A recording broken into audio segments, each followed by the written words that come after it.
पर क्वेश्चन पूछूंगा इसी जी में जी जी पूछिए। कि जब कभी भी आपको एंग्जाइटी होती है हाँ हाँ। तो आप उस एंग्जाइटी को खत्म करने के लिए इंस्टेंट सॉल्यूशन क्या करते हो और लॉन्ग टर्म इसका सॉल्यूशन क्या हो सकता है? एंग्जाइटी मतलब उसके बाद से ऐसा नहीं कि मुझे कभी हुई नहीं, एक आध दिन कभी 2 घंटे आधा घंटा सिचुएशंस आती हैं ऐसी जो नॉर्मल बातें हैं। जब एंग्जाइटी होने लगी आपको अचानक से, सबसे आसान तरीका है जो 3 इडियट्स फिल्म में शायद वायरस ने बताया था, वही बात है या मुन्ना भाई में था, किसी में था कि जैसे ही तनाव होने लगे जोर से हंसना शुरू कर दो। मुन्ना भाई में शायद था ना। मैं ये नहीं कह रहा कि आप हंसे ही, वो एक तरीका है। बेसिक बात है कि जिस चीज से देखिए एंग्जाइटी में क्या होता है, एंग्जाइटी का मूल लक्षण ये है कि आपकी जो थिंकिंग की स्पीड है रॉकेट जैसी हो जाती है, बहुत तेज थॉट्स आती है, रनिंग थॉट्स बोलते हैं उनको, और वो सारी रनिंग थॉट्स नेगेटिव होती हैं या अमूमन नेगेटिव होती हैं। तो नेगेटिव थॉट्स का बहुत तेज गति से आना एंग्जाइटी को रॉकेट साइंस नहीं, सिंपल सी बात, एंग्जाइटी ये होती है। ठीक है, ये हम सबके साथ होता है, नॉर्मल सी बात है। अगर दिन में सप्ताह में एक आध बार हुआ तो नॉर्मल बात है, कोई तनाव की बात नहीं है। ज्यादा होने लगे तो चिंता की बात है। और जब ये एंग्जाइटी साइकोसोमेटिक बन जाती है, साइकोसोमेटिक का मतलब है साइकोलॉजिकली शुरू होके बॉडी पे असर पड़ने लगे, सोमेटिक हो जाए।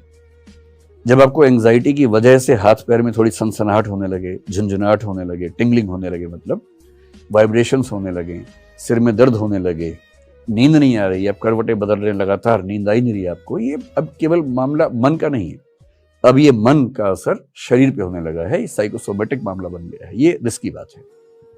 और अगर ये 2 सप्ताह लगातार चल गया तो ये डिप्रेशन हो जाएगा। उसके बाद डिप्रेशन की परिभाषा है कि कम से कम 2 सप्ताह की वो अवस्था हो और आप हेल्पलेसनेस, पर्पसलेसनेस, वर्थलेसनेस ये सब महसूस करें कि जीवन का सार नहीं है, मेरे आसपास कोई नहीं है, मैं अकेला हूं, निराश हूं, अवसाद में हूं, हताशा में हूं, निरर्थक हो गया हूं। अगर ये सब फीलिंग्स लगातार सस्टेन करें तो आप डिप्रेशन में चले जाते हैं, जो कि बहुत बुरी अवस्था होती है। तो कभी आपको एंग्जाइटी हो, इससे सबसे आसान तरीका है, ठीक उस समय एंग्जाइटी जैसे शुरू होने लगे उस विषय पर सोचना नहीं है, काम इतना ही करना है। पर इतना आसान नहीं, आप जिस पे नहीं सोचना चाहेंगे सारे विचार उसी पे आते हैं उस समय। तो अगर मैं कहूँ कि मेडिटेशन कर लो, वो सब उस समय होता नहीं है, मुझसे तो नहीं होता है, आपसे शायद हो जाता हो, मुझसे तो नहीं होता है। तो सबसे अच्छा तरीका उस समय आपको फिल्म देखना शुरू कर दें या रील्स देखना शुरू कर दें। रील्स में ऐसे बहुत इंटरेस्टिंग इवेंट्स होते हैं 10-10 सेकंड के।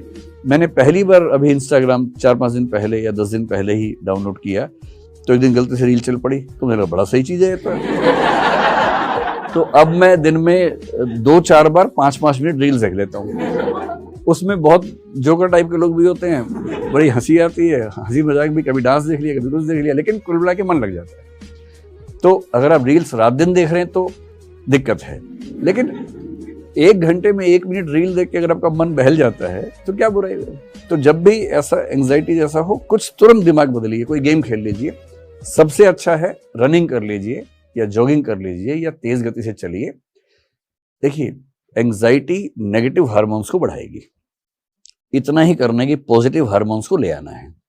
और पॉजिटिव हार्मोन्स कैसे आते हैं, अगर किसी से मोहब्बत करते हैं उसको फोन कर लीजिए, ऑक्साइटोसिन रिलीज हो जाएगा। ऑक्साइटोसिन क्या है, लव हार्मोन है, उससे आप अच्छा फील करते हैं। या आप ऐसा कीजिए, थोड़ा तेज चलिए, भागिए, तो एंडोर्फिन्स रिलीज हो जाएंगे। एंडोर्फिन्स का मतलब है कि एक हैप्पी फीलिंग आती है एक्सरसाइज करने के बाद, डिप्रेशन टिक ही नहीं सकता उसके सामने। ये डोपामाइन है, जब आप अच्छे लोगों से मिलेंगे, कुछ अच्छा इंटरेस्ट से काम करेंगे तो वो रिलीज हो जाएगा। ये सेरोटोनिन बेसिकली एक हार्मोन है जो आपके मूड बैलेंसिंग करता है। ये 4 हार्मोन चाहिए, इनमें से जो सबसे आसान लगे उस समय। अकेले हैं, रनिंग, चलना शुरू कर दीजिए। किसी ऐसे व्यक्ति के साथ जिससे प्रेम करते हैं उसके साथ थोड़ा बैठ जाइए, अच्छा हार्मोन आया तो वो शांत हो जाएगा। इतना ही खेल है बस, और कोई